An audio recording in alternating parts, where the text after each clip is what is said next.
Okay. All right, we're here with ALTEON. He was just on the Tsunami stage, day 3 of Seismic Dance Event. Tell us about yourself. Like, how did you come up with DJing? Oh man, well that's a long story. I'll try to keep it short for Yeah. the purpose of this interview.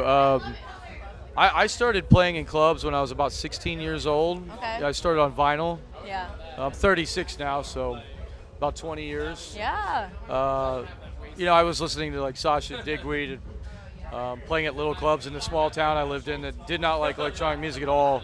And then I moved here, and I met a few people like Andrew, who's doing this festival. I moved here in about 2007. Okay. I met Andrew, Alan, who was their production manager, and back then we were like the only people promoting the shows because I just wanted to DJ, but I didn't know how to get in it, so I was like, well, I'll help Yeah. promote. And then after that, they introduced me to a guy named Francis Prev here, who's a pretty big producer. He's done a lot of stuff. I think he produced like Macy Gray and stuff like that. Okay. He taught me how to make music essentially, and so I owe a lot to him, and he helped me just get better at using the programs and synthesis in general. Introduced me to a guy named Josh Gabriel from Gabriel in Dresden, who taught me a lot as well. And I've been playing shows here in Austin, since 2007. Yeah. And it's been good. We have a really good scene here. I feel like it's really starting to blossom. Yeah. It was back then it was a struggle, right? Because it was a more hip hop focused city, right? So dance music shows, they weren't. It was a challenge, and it's I love what Andrew's done and how it's become now. Yeah. So it's big. So it's been nice to see Austin grow into this big thing where they're doing festivals now. So you talked about how you started out on vinyl. Do Yeah. you still play vinyl at all? I don't miss it one bit. I'll be Okay, honest. okay. There was I appreciate the fact that I learned on that. Yeah. But there's a lot of inconveniences with playing on vinyl. Gotcha. One of it being ordering it and it coming in warped and you couldn't play it. Okay. Vinyl's a lot more expensive. If you Yeah. want 2 songs, it's about $20, right? Yeah. And carrying those heavy crate of like 100 vinyl, up and down stairs or to the club. I don't miss that. I like the convenience of if there's a track, I download it, it's put it in a record box, and I'm good to go. Yeah. So, Yeah. but I do, I do appreciate that I did learn on that stuff because I had to learn a lot differently. Gotcha. I feel like back then you had to really know your music, know the timing of it. You didn't have, cue points you could set and loops you could do. You literally had to time it right. So it was a different kind of art. So I guess I appreciate it, but I do not miss it. Right. Things you could do a lot more now with technology. A little bit more about kind of the growth that you've seen in the Austin scene. Like, what have been some of the biggest changes that you've experienced in the last, 14 years that you've been here when it comes to the music scene? Well, I think a lot of it has to do with just this. I think the states in general are more people are getting behind electronic music, right? And Andrew and Kelly, they've really focused on trying to bring new stuff, Yeah. bring what people want as well.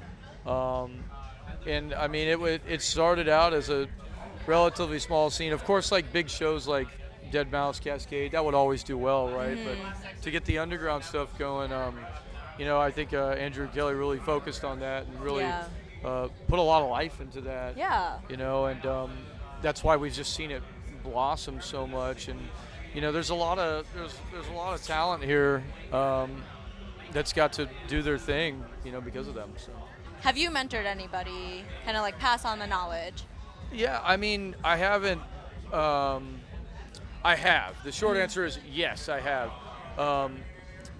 The few people that have wanted to learn at least what I do, I've shown for sure. There's a lot of people out here that want to learn how to make music, but I think sometimes maybe afraid to ask too. Gotcha. But when they do, I always help. Yeah. The only thing I can do is show them what I do. I don't know if it's the right way, but it's what works for me. Yeah. Well, it's gotten you this far, so. Thank you.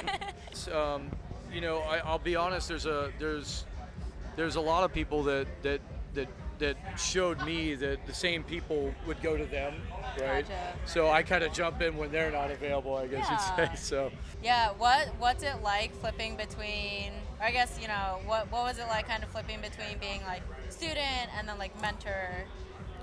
I mean, for me, I didn't really consider it a mentoring as more of like, this is how I do it. I mean, if you like the way I do things, it may work for you. I mean, this is just what works for me. Yeah. I think that I'm always trying to learn. I don't think, I'll make a track and then I'll hear something, Merino Canal makes and think my life's terrible, so Yeah. I always try to just get better. I think everybody's constantly learning. For sure. I don't think you ever really know it all, Yeah. Definitely not. And there's always new things coming out too, and you'll hear someone make something that you didn't thought could be made. So I think that's kind of why I wouldn't say it's mentoring. It's really just, this is what I do. Gotcha. What's like your biggest piece of advice for people who are just getting started with music? As far as DJing or making it, or Either, both? honestly, I think my biggest advice is I would like to see more people make music. A lot of people like the DJing aspect of it, but in turn, I'd like to just see more people make music. So if I Yeah. had any advice, I'd say focus on that. Yeah. Because making the music, I get more satisfaction on. There's nothing that beats playing your own tracks to a crowd and testing them out and seeing where you're at. Yeah. Because DJing, the technical aspect of it, like knowing how to technically DJ, Right. that's not hard to learn. The things that are hard to learn with DJing, in my opinion, is like reading a crowd, having patience, playing what's right at that moment, not what you actually want to play. Not like force feeding stuff. So I guess that would be my advice. Is I would focus on making music, because the DJing stuff can come Yeah. easily after. Yeah. What's been like one of your favorite tracks that you've made? That I've made? Oh man. Like the one track that like you kind of keep going back to and you're like, this one, like I've made a ton, but like this one, like I'm super proud of this one. Man, it's a tough question. I think that if I had to pick a track I was the most proud of, I just had a track come out on Boggs label, Atlant, called Reptile, and I think that one I'm pretty proud of.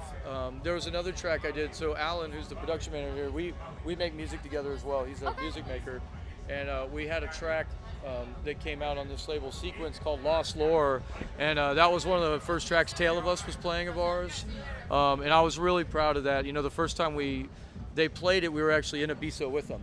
Very And so cool. it was a pretty emotional moment for us, because we'd been grinding and feeling like we're not doing good, and then that happens, and I feel like it really solidified that we were doing a lot better. We were starting to make some progress, and it was a big moment for me and him. I owe a lot to him. I would not be DJing in this town if it wasn't for him.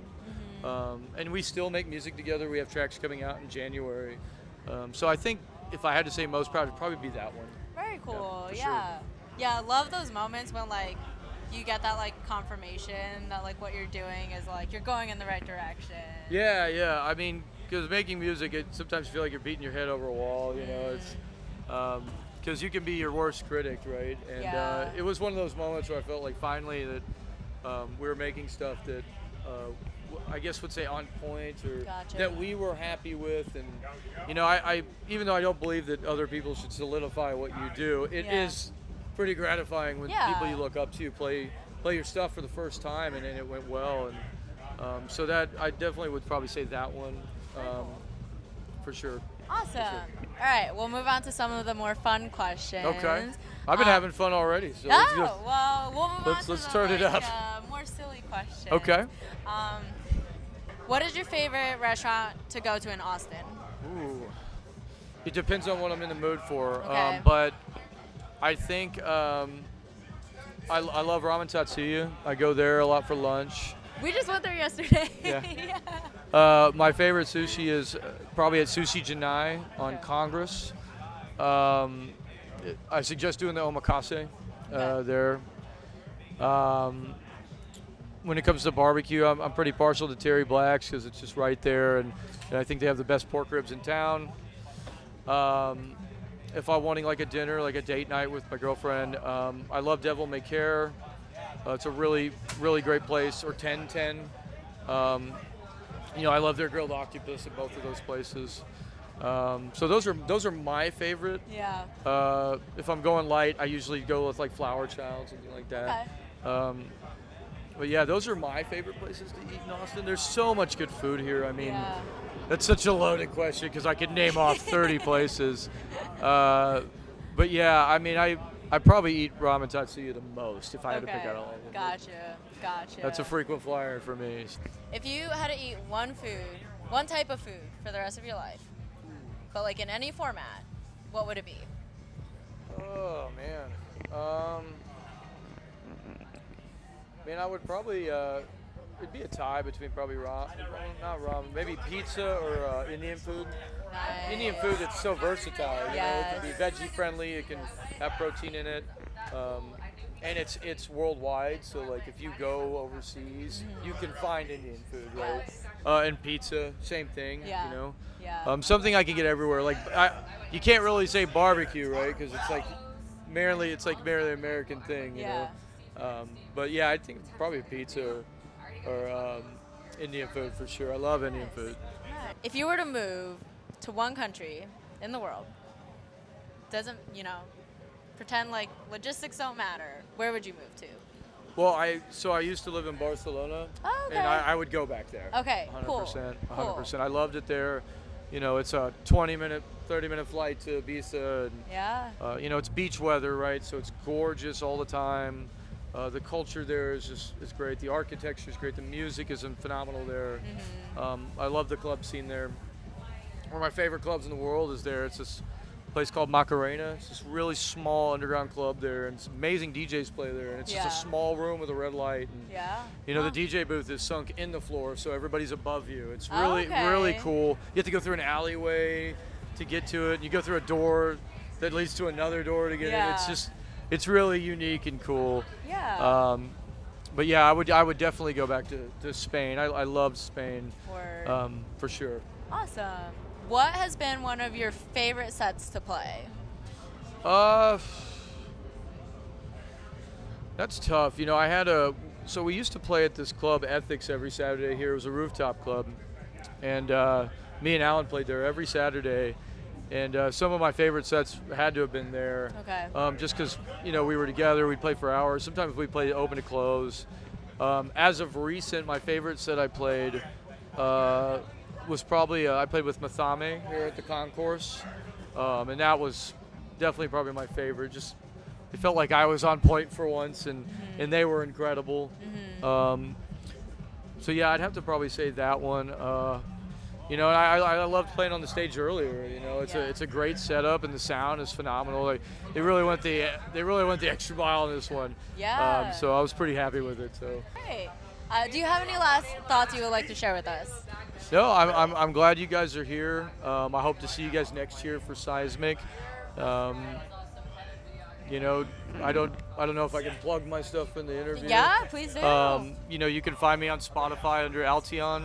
My Instagram is @ALTEON_music. And I have some releases coming out in 2022 in the beginning of the year, so stay tuned. And yeah, thanks for having me. Cool. Well, thank you for taking time out to talk with us Oh, today, absolutely. and we appreciate Absolutely. it. So. Absolutely. Thank you so much. All right, awesome. It's a wrap. Woo.